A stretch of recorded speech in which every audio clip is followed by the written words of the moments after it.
I'm here with Andrew, who's just awesomely on all the time. Andrew, it's been great meeting you. Thank you. Are you enjoying Lisa this year? Indeed I am. That's great. What's the most fun thing you've done here so far? Ooh, that's a little tricky. I think the workshops in the front part of the conference. Okay. Did you learn anything? I've had a couple of very stirring thoughts that have sent ripples through my subconscious. I'll think about them. Okay, that's really good. A good answer. I like that answer. Did you meet any interesting people? I had lunch with Armando Fox, who gave a good talk this afternoon, and that was nice. Cool. So you've been meeting good people and having good networking. As always we do. The hallway track lives and rocks. This conference has probably been the best thing I've ever been to, ever, including ones I've run myself. So there you go. Thank you for having me.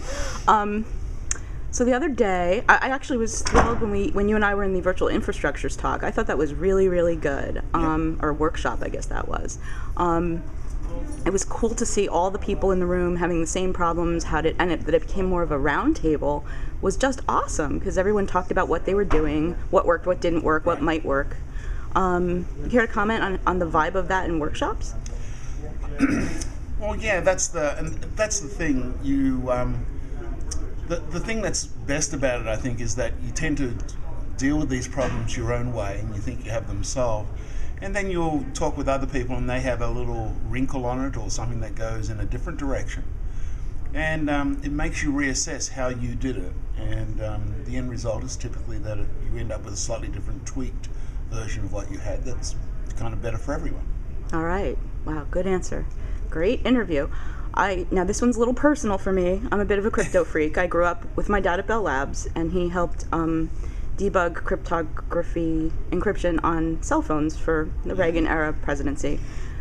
So when you started talking about MD5, I was just like, what? MD5? So I don't remember exactly what you said. So talk to me about MD5. Well, of course, one of the things that I've been somewhat known for in this community and others is I'm far more paranoid about the data than most people. Yeah. And in fact, for our big data systems, we embed the MD5 checksum of the contents of a file in the file's name, so that at any moment we can actually verify that its contents are correct and haven't changed. Awesome. Now, they do in fact change, and in fact, the best sort of number I have to date is that about one file in every 10 terabyte years will go silently bad on you. Wow. That is to say, its contents will change slightly and there'll be no trail of anything happening. What is that, magnetic?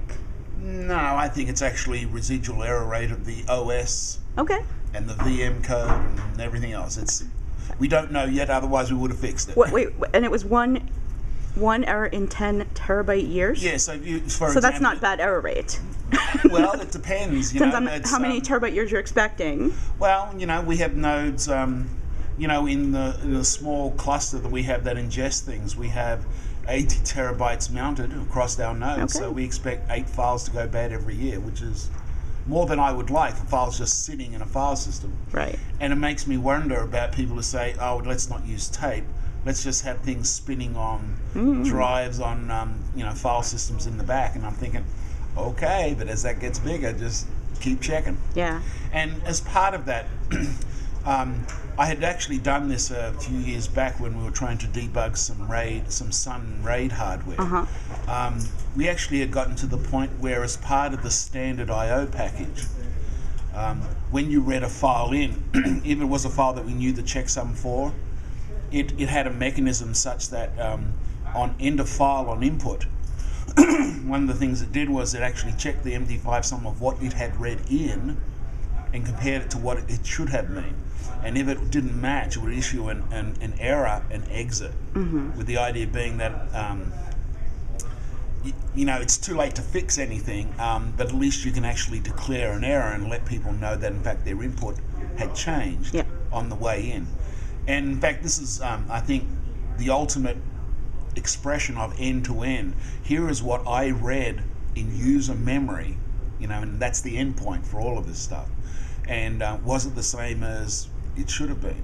And, it seemed extreme at the time, and it still does, but frankly, if we're going to keep getting faster processors with Moore's Law, then maybe we should just devote a month of growth and just say, okay, this month we devote to MD5 checksumming all our inputs. That would be awesome. Well, maybe not, but we'll see. It helped me out of a spot then, and I think in the fullness of time we're going to need to go to something like that. Yeah.